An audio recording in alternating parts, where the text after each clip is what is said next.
شروع اللہ کا نام لے کر جو بڑا مہربان نہایت رحم والا ہے۔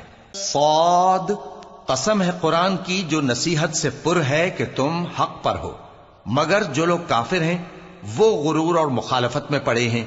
ہم نے ان سے پہلے بہت سی امتوں کو ہلاک کر دیا تو وہ عذاب کے وقت لگے فریاد کرنے، اور وہ چھٹکارے کا وقت نہیں تھا۔ اور انہوں نے تعجب کیا کہ ان کے پاس انہی میں سے ایک خبردار کرنے والا آیا، اور کافر کہنے لگے کہ یہ تو جادوگر ہے جھوٹا، کیا اس نے اتنے معبودوں کی جگہ ایک ہی معبود قرار دے دیا؟ یہ تو بڑی عجیب بات ہے۔ اور ان میں جو معزز تھے وہ چل کھڑے ہوئے اور بولے کہ چلو اور اپنے معبودوں کی پوجا پر قائم رہو، بے شک یہ ایسی بات ہے جس میں کوئی خاص غرض ہے۔ یہ بات کسی دوسرے مذہب میں ہم نے کبھی سنی ہی نہیں، یہ تو بالکل گھڑی ہوئی بات ہے۔ کیا ہم سب میں سے اسی پر نصیحت کی کتاب اتری ہے؟ اصل بات یہ ہے کہ یہ لوگ میری نصیحت کی طرف سے شک میں ہیں، بلکہ انہوں نے ابھی میرے عذاب کا مزہ نہیں چکھا۔ کیا ان کے پاس تمہارے پروردگار کی رحمت کے خزانے ہیں جو غالب ہے، سب کچھ عطا کرنے والا ہے؟ یا آسمانوں اور زمین اور جو کچھ ان میں ہے ان سب پر انہی کی حکومت ہے؟ تو چاہیے کہ رسیاں تان کر آسمانوں پر چڑھ جائیں۔ یہاں شکست کھائے ہوئے گروہوں میں سے یہ بھی ایک لشکر ہے۔ ان سے پہلے نوح کی قوم اور عاد اور میخوں والا فرعون بھی جھٹلا چکے ہیں، اور سمود اور لوط کی قوم اور بن کے رہنے والے بھی، یہی وہ شکست خوردہ گروہ ہیں۔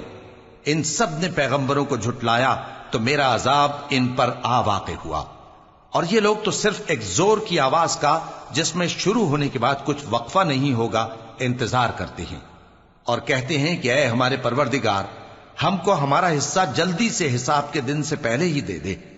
اے پیغمبر صلی اللہ علیہ وآلہ وسلم، یہ جو کچھ کہتے ہیں اس پر صبر کرو، اور ہمارے بندے داؤد کو یاد کرو جو صاحب قوت تھے، بے شک وہ رجوع کرنے والے تھے۔ ہم نے پہاڑوں کو ان کے زیر فرمان کر دیا تھا کہ صبح و شام ان کے ساتھ تسبیح کرتے تھے، اور پرندوں کو بھی کہ وہ جمع رہتے تھے، ہر ایک ان کے آگے رجوع رہتا تھا۔ اور ہم نے ان کی بادشاہی کو مستحکم کیا اور ان کو حکمت اور فیصلہ کن خطابت عطا فرمائی۔ اور اے نبی صلی اللہ علیہ وآلہ وسلم، کیا تمہارے پاس ان جھگڑنے والوں کی بھی خبر آئی ہے جب وہ دیوار پھاند کر اندر داخل ہوئے؟ جس وقت وہ داؤد کے پاس آئے تو وہ ان سے گھبرا گئے۔ انہوں نے کہا کہ خوف نہ کیجیے، ہم دونوں کا ایک مقدمہ ہے کہ ہم میں سے ایک نے دوسرے پر زیادتی کی ہے، تو آپ ہم میں انصاف سے فیصلہ کر دیجئے اور بے انصافی نہ کیجیے گا، اور ہم کو سیدھا رستہ دکھا دیجئے۔ بات یہ ہے کہ یہ میرا بھائی ہے، اس کے ہاں 99 دمبیاں ہیں اور میرے پاس ایک دمبی ہے۔ یہ کہتا ہے کہ یہ بھی میرے حوالے کر دے، اور گفتگو میں مجھ پر حاوی ہو رہا ہے۔ انہوں نے کہا کہ یہ جو تیری دمبی مانگتا ہے کہ اپنی دمبیوں میں ملا لے، بے شک تجھ پر ظلم کرتا ہے، اور اکثر شریک ایک دوسرے پر زیادتی ہی کیا کرتے ہیں۔ ہاں، جو ایمان لائے اور عمل نیک کرتے رہے، اور ایسے لوگ بہت کم ہیں۔ اور داؤد نے خیال کیا کہ اس واقعے سے ہم نے ان کو آزمایا ہے، تو انہوں نے اپنے پروردگار سے مغفرت مانگی اور جھک کر سجدے میں گر پڑے اور اللہ کی طرف رجوع کیا، تو ہم نے ان کو بخش دیا، اور بے شک ان کے لیے ہمارے ہاں قرب اور عمدہ مقام ہے۔ اے داؤد، ہم نے تم کو زمین میں خلیفہ بنایا ہے، تو لوگوں میں انصاف کے فیصلے کیا کرو، اور خواہش کی پیروی نہ کرنا کہ وہ تمہیں اللہ کے رستے سے بھٹکا دے گی۔ جو لوگ اللہ کے رستے سے بھٹکتے ہیں ان کے لیے سخت عذاب ہے، اس لیے کہ انہوں نے حساب کے دن کو بھلا دیا۔ اور ہم نے آسمان اور زمین کو اور جو کائنات ان میں ہے اس کو بے مقصد نہیں پیدا کیا، یہ ان کا گمان ہے جو کافر ہیں، سو کافروں کے لیے دوزخ کا عذاب ہے۔ جو لوگ ایمان لائے اور عمل نیک کرتے رہے، کیا ان کو ہم ان کی طرح کر دیں گے جو ملک میں فساد کرتے ہیں، یا پرہیزگاروں کو بدکاروں کی طرح کر دیں گے؟ یہ کتاب جو ہم نے تم پر نازل کی ہے بابرکت ہے، تاکہ لوگ اس کی آیتوں میں غور کریں اور تاکہ اہل عقل نصیحت حاصل کریں۔ اور ہم نے داؤد کو سلیمان عطا کیے، بہت خوب بندے تھے، اور وہ اللہ کی طرف بہت رجوع کرنے والے تھے۔ جب ان کے سامنے شام کو اصیل گھوڑے پیش کیے گئے تو کہنے لگے کہ میں نے اپنے پروردگار کی یاد سے غافل ہو کر مال کی محبت اختیار کی، یہاں تک کہ آفتاب پردے میں چھپ گیا۔ بولے کہ ان کو میرے پاس واپس لاؤ۔ پھر ان کی ٹانگوں اور گردنوں پر ہاتھ پھیرنے لگے، اور ہم نے سلیمان کی آزمائش کی، اور ان کے تخت پر ایک دھڑ سا ڈال دیا۔ پھر انہوں نے اللہ کی طرف رجوع کیا اور دعا کی کہ اے پروردگار مجھے معاف فرما اور مجھ کو ایسی بادشاہی عطا فرما کہ میرے بعد کسی کو شایع نہ ہو، بے شک تو سب کچھ عطا فرمانے والا ہے۔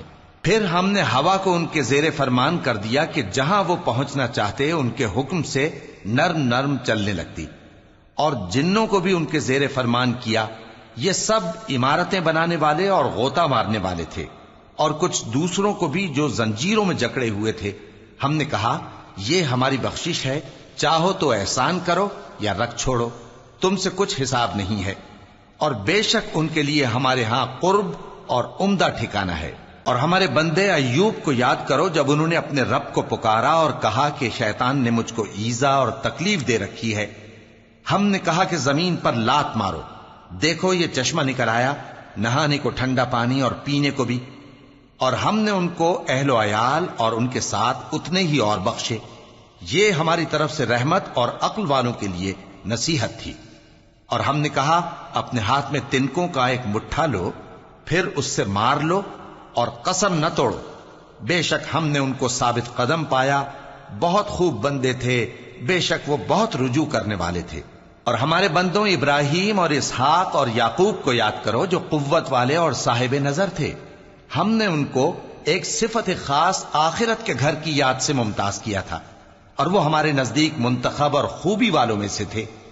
اور اسماعیل اور الیسع اور ذوالکفل کو یاد کرو، اور یہ سب بھی خوبی والوں میں سے تھے۔ یہ نصیحت ہے اور پرہیزگاروں کے لیے تو عمدہ ٹھکانہ ہے، ہمیشہ رہنے کے باغ جن کے دروازے ان کے لیے کھلے ہوں گے، ان میں تکیے لگائے بیٹھے ہوں گے، اور کھانے پینے کے لیے بہت سے میوے اور مشروبات منگاتے رہیں گے، اور ان کے پاس نیچی نگاہ رکھنے والی اور ہم عمر حوریں ہوں گی۔ یہ وہ چیزیں ہیں جن کا حساب کے دن کے لیے تم سے وعدہ کیا جاتا تھا، یہ ہمارا رزق ہے جو کبھی ختم نہیں ہوگا۔ یہ نعمتیں تو فرمانبرداروں کے لیے ہیں، اور سرکشوں کے لیے برا ٹھکانہ ہے، یعنی دوزخ جس میں وہ داخل ہوں گے، اور وہ بری آرام گاہ ہے۔ یہ کھولتا ہوا گرم پانی اور پیپ ہے، اب اس کے مزے چکھیں، اور اسی طرح کے اور بہت سے عذاب ہوں گے۔ یہ ایک فوج ہے جو تمہارے ساتھ گھستی چلی آ رہی ہے، ان کو خوشامدید نہ کہا جائے۔ یہ دوزخ میں جانے والے ہیں، کہیں گے بلکہ تمہیں کو خوشامدید نہ کہا جائے، تمہیں تو یہ بلا ہمارے سامنے لائے ہو، سو یہ برا ٹھکانہ ہے۔ وہ کہیں گے اے پروردگار جو اس کو ہمارے سامنے لایا ہے اس کو دوزخ میں دگنا عذاب دے، اور کہیں گے کیا سبب ہے کہ یہاں ہم ان لوگوں کو نہیں دیکھتے جن کو ہم بروں میں شمار کرتے تھے؟ کیا ہم نے ان سے ٹھٹھا کیا ہے یا ہماری آنکھیں ان کی طرف سے پھر گئی ہیں؟ بے شک یہ اہل دوزخ کا جھگڑنا برحق ہے۔ کہہ دو کہ میں تو صرف خبردار کرنے والا ہوں، اور اللہ اکیلے اور غالب کے سوا کوئی معبود نہیں۔ جو آسمانوں اور زمین اور جو مخلوق ان میں ہے سب کا مالک ہے، غالب ہے، بخشنے والا۔ کہہ دو کہ یہ ایک بڑی ہولناک چیز کی خبر ہے جس کو تم دھیان میں نہیں لاتے۔ مجھ کو اوپر کی مجلس والوں کا جب وہ جھگڑتے تھے کچھ بھی علم نہ تھا، میری طرف تو یہی وحی کی جاتی ہے کہ میں کھلم کھلا خبردار کرنے والا ہوں۔ جب تمہارے پروردگار نے فرشتوں سے کہا کہ میں مٹی سے انسان بنانے والا ہوں، جب میں اس کو درست کر لوں اور اس میں اپنی روح پھونک دوں تو اس کے آگے سجدے میں گر پڑنا۔ سو تمام فرشتوں نے سجدہ کیا مگر ابلیس کہ وہ اکڑ بیٹھا اور کافروں میں ہو گیا۔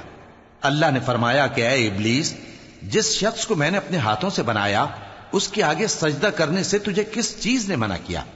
کیا تو غرور میں آ گیا یا اونچے درجے والوں میں تھا؟ بولا کہ میں اس سے بہتر ہوں کہ تو نے مجھ کو آگ سے پیدا کیا اور اسے مٹی سے بنایا۔ فرمایا بس یہاں سے نکل جا، تو مردود ہے اور تجھ پر قیامت کے دن تک میری لعنت پڑتی رہے گی۔ کہنے لگا کہ میرے پروردگار، اچھا تو مجھے اس روز تک کہ لوگ اٹھائے جائیں مہلت دے۔ فرمایا کہ تجھ کو مہلت دی جاتی ہے اس روز تک جس کا وقت مقرر ہے۔ کہنے لگا کہ مجھے تیری عزت کی قسم، میں ان سب کو بہکاتا رہوں گا سوائے ان کے جو تیرے چنے ہوئے بندے ہیں۔ فرمایا ٹھیک ہے، اور میں ٹھیک ہی کہتا ہوں کہ میں تجھ سے اور جو ان میں سے تیری پیروی کریں گے سب سے جہنم کو بھر دوں گا۔ اے پیغمبر، کہہ دو کہ میں تم سے اس کا صلہ نہیں مانگتا اور نہ میں بناوٹ کرنے والوں میں ہوں۔ یہ قرآن تو اہل عالم کے لیے نصیحت ہے، اور تم کو اس کا حال کچھ وقت کے بعد معلوم ہو جائے گا۔